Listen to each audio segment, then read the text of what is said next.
Thomas Cummings. That's such a noble Thomas. name. How did the whole Vext thing come about? Because Vext has certainly got more of an edge to it. Yeah, well, I had a band that I called Vext from 1997 when I was in high school. I And so, remember. Okay, so the Vext, the band, came before Vext, the man, as far as you taking on yeah, that last name. yeah, and so the band, because the band was Vext, people in the neighborhood just started calling me that, Yeah. and that was it. That was kind of. I've been Tommy Vext longer than I've been Thomas Cummings. That's cool. Okay, so I'm curious. When when mom was really pissed, what did she call you? How did you know that mom was pissed that she meant business growing up as a kid? Well, I mean, I kind of grew up in like an Irish Italian neighborhood, and so it was mostly like you got the look. First, Yeah. you got the look, and then you got the wooden spoon. It The wasn't. backhand. Yeah, yeah. All right, I'm parked.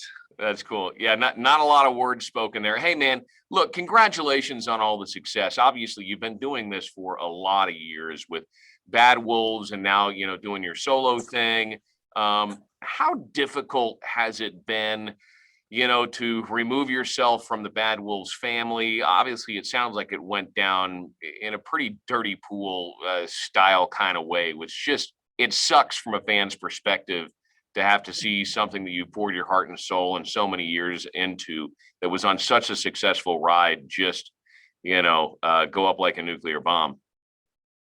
I mean, the it's funny. There's a saying that betrayal is humbling, Yeah. but you know, but you know, as things start coming to light and the truth is revealed, the humiliation is on the other side of the Mm, aisle. mm, And so, I'm not somebody who the misconception about what Bad Wolves is starting to come to light. The fact that no one in the band played on Zombie, no one in the band other than me and the drummer play on the records. The guitar wow. players and bass player are not writers. They don't write any of the songs. They don't contribute to the records. I believe the contributions that Doc played a guitar solo on Officer Down and Chris played a guitar solo on Crying Game. The rest of it is outsourced to a guitar player named Max Karen, who's a producer. He's like the silent member of Bad Wolves. Yeah. And then I co-write with people like Drew Folk or Scott Stevens, who work with obviously Shinedown and stuff like that, and Nothing More, and just like the hit song guys. Yeah. And for me, my life story that's interwoven into all the first two records, the songs that are really important. It was important that the words and the melodies were in a bed that would reach the most amount of audience, because effectively I wanted to take my experience and give people inspiration and change in their Right. lives. So it was something that the people in the band were not professionally equipped to do. Yeah. So great players, and it's like anyone who's seen Hired Gun, the on Netflix, it's a job. Yeah. I think the band got really popular really fast, and you had guys who had no experience having that kind of attention. I had a little taste of it when I was singing for Five Finger Death Punch, but Mm-hmm. I've spent my career outside of music being a drug and alcohol counselor to celebrities. Yeah. So I know that world, and it was a little bit. It was still. It comes with a lot trying to go from being anonymous to being recognized places. Yep. And I think that it just went to people's heads. And then when it came to the political differences, I think that there was a lot of radicalization and intolerance. Whereas I would never fire my employees for voting differently than me, but my employees decided they were going to mutiny Yeah. against the captain. And because, and I think because the label politically side is opposed to my beliefs, they financially assisted in trying to throw me out of my own band. So Wow. now we're in a we're currently engaged in a lawsuit for tens of millions of dollars.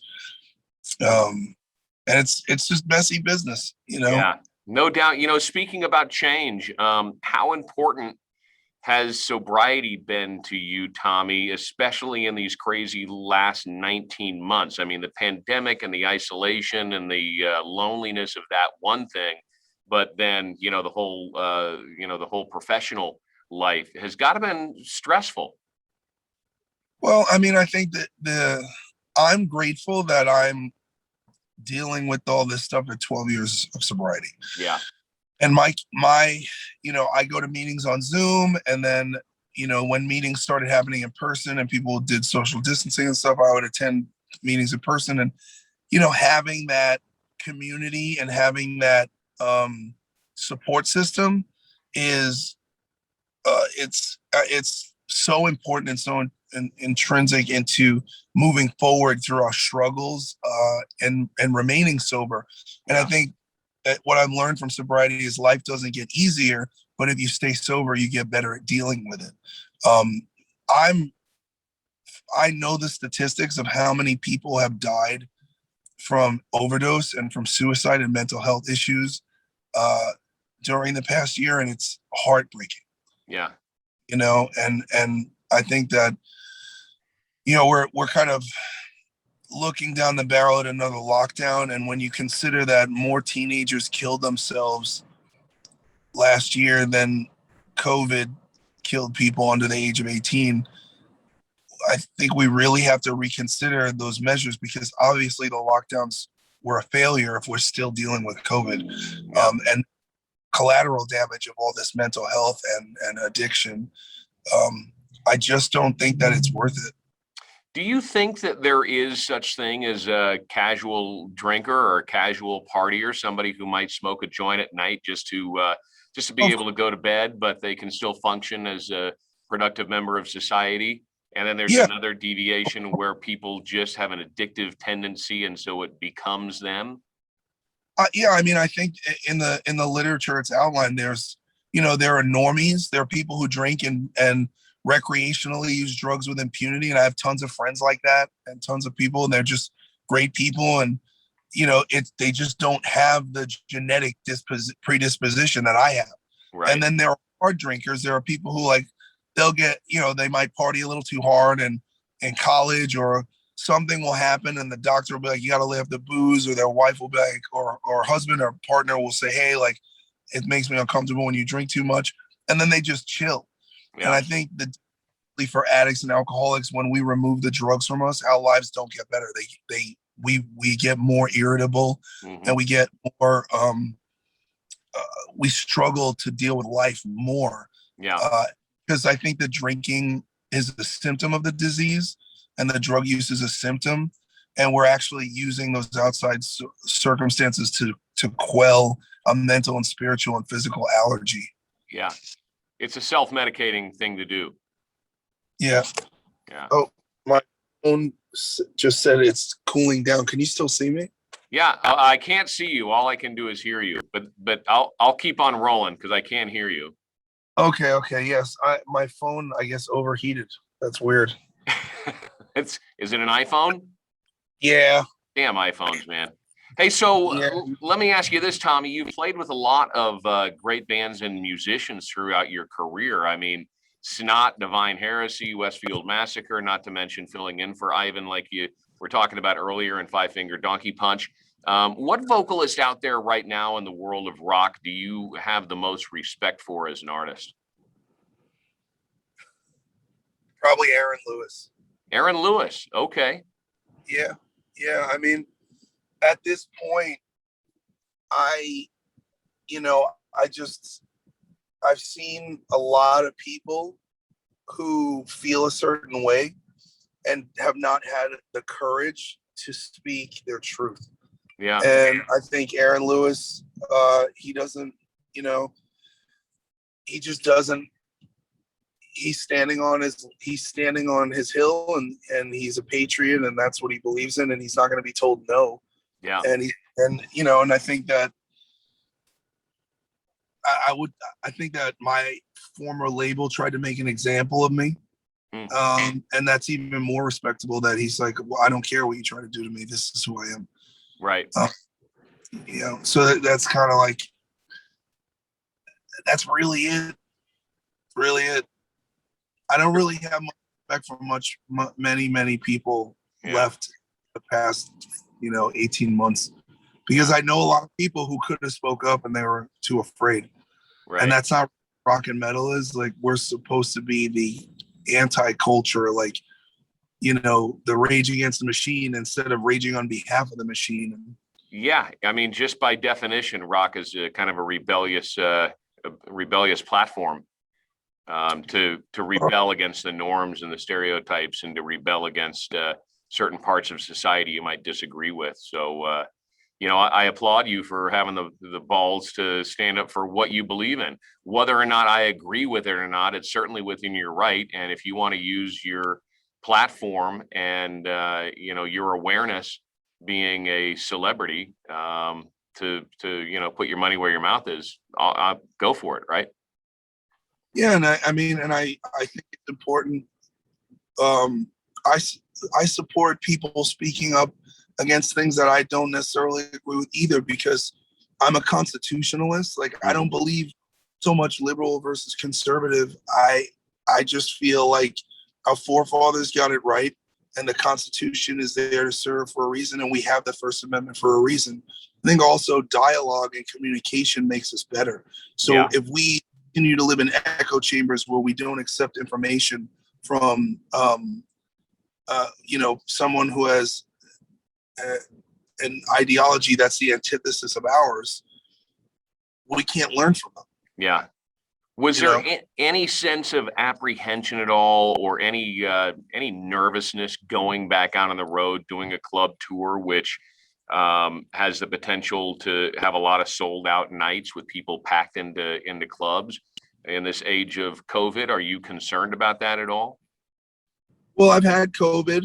I've had it twice, Okay, so and you've got the antibodies. yeah, I had it, and we got. I'm pretty sure John and I got COVID in Italy, in Milan, on the Death Punch Megadeth tour with Bad Wolves. Wow. In February, mid-February 2020. I was sick for about 3 days. And then finally I got to a doctor in Budapest who gave me prednisone, and then it knocked it out of my system. We went home. John came home and got pneumonia and got hospitalized for pneumonia. But this was when they didn't really know what was up with this COVID thing. Yeah. Then I got it again in December of 2020 on the Glenn Beck show. and Wow. No and I kidding. was and I was sick for about 2.5, 3 days. I took hydroxychloroquine, it cleared it right up. Huh. And and so, my thing is that there's a difference between being a leader and an influencer. And it's like, I would never ask anybody to do anything that I thought was a risk. And I have been doing meet and greets after the show every night. And I wait till everybody gets a picture and gets to shake my hand or tell me their story, because I'm not afraid of it because of my experience of it. And I haven't had any incidences. I've since April, we did a Texas tour, and now we're about 20 dates into our US tour. And we're just we had a few days off in LA, and then we go to Sacramento tomorrow. And we have had no incidences. No one has contracted COVID on the bus or on the tour. I have shaken hands with, I did the math, it's about 12,000 people. Wow. Yeah. Unbelievable. So the media, the boogeyman in the media, this shit doesn't frighten me because I put myself in the position. Everyone in this scenario has voluntarily known the risk, and we have exercised our right to, put our own health in our own hands. And, I still wash my hands. Like, I don't, I don't be breathing on people. I'm, making out with strangers. We don't spit in people's mouths, and, just Yeah. like common sense shit. Yeah. And I'm a petri dish, and I should be dead if according to the media. And it's Yeah. just, it's not what they're saying it is. And I just like the this imposition of fear. I think people are across the board. It doesn't matter what your politics are. People are realizing that they're taking advantage. They took advantage of the pandemic to try to have more control. And I think it's an imposition of totalitarianism and authoritarianism under the guise of a medical crisis that's not a crisis anymore. Yeah. And I think that, this is something that a year ago you had said you're like blacklisted, but it's just all starting to come out as true. Yeah. Well, you may have a point for sure. Tommy, a lot of your music is very, very heavy. But you also have a unique knack at being able to slow it down and show off your really melodic and incredible vocal abilities. What do you enjoy more, the super heavy stuff when you're getting incredibly aggro behind the mic, or do you like when you can slow it down and tell more of a story and bring in some of that, some of the softer melody into your music? Well, I mean, I think the answer to that is both, right? The reason why I outsource musicians to create Bad Wolves is because there's not a person, I haven't collaborated with a singular writer that is able to create a bed for me for the peaks and valleys of the emotional journey that I want to put into every record. Right. So for me, if I want to, if I have a certain directive and I want to write a song about a certain topic and have some melody ideas, I go to this person. If I'm angry and I want to, go to this person, or if I'm, feeling this way, if it needs to be grooving and slow, like I got to go and work with this person. So, that's kind of like where the magic happens for me. And I think that's why the first two Bad Wolves records are so eclectic. Mm-hmm. Because we, John and I utilize, multiple writers to create a vision and tell the stories. Yeah. Yeah, that's incredible. So what's the status on the Cover Tunes album thing? Well, as of right now, Alan Kovac and Better Noise are doing their best to make sure that I can never release another record or put out any music ever again. How is that even possible? I mean, yeah, he's done this multiple times. What he does is he has artists sign contracts that bind them, and that even if he violates the contracts, which we legally, and we have evidence that he has, and we presented it, that he shelves artists' careers indefinitely. And so he's ruined half a dozen artists I know, and he's just a bad guy. I wish I would have done a background check on him. He came out, TMZ ran this whole story about a week and a half ago, and then he came out on Loudwire, which he's a part owner of apparently, or an investor in. So he basically uses a media outlet as his personal Facebook post, and then fired back at me saying that he's never said anything racist and he's never gotten sued by an artist in his 40 years. And then so I just I called a buddy of mine who works in an agency, and the guy's been sued 20 times. I posted every filing against him. He lost a lawsuit for $8 million against Steven Tyler for mental and emotional abuse. He's had to settle with people like Buck Cherry. I mean, he's been sued by FedEx. I don't know how that even is possible. Wow. So he's like it's true. And now that article has come out, all the musicians, all of the history of Alan have come out and give me their testimony. And it's like the guy turned out to be the Harvey Weinstein of rock and roll. Wow. And instead of abusing women, he abuses recording artists.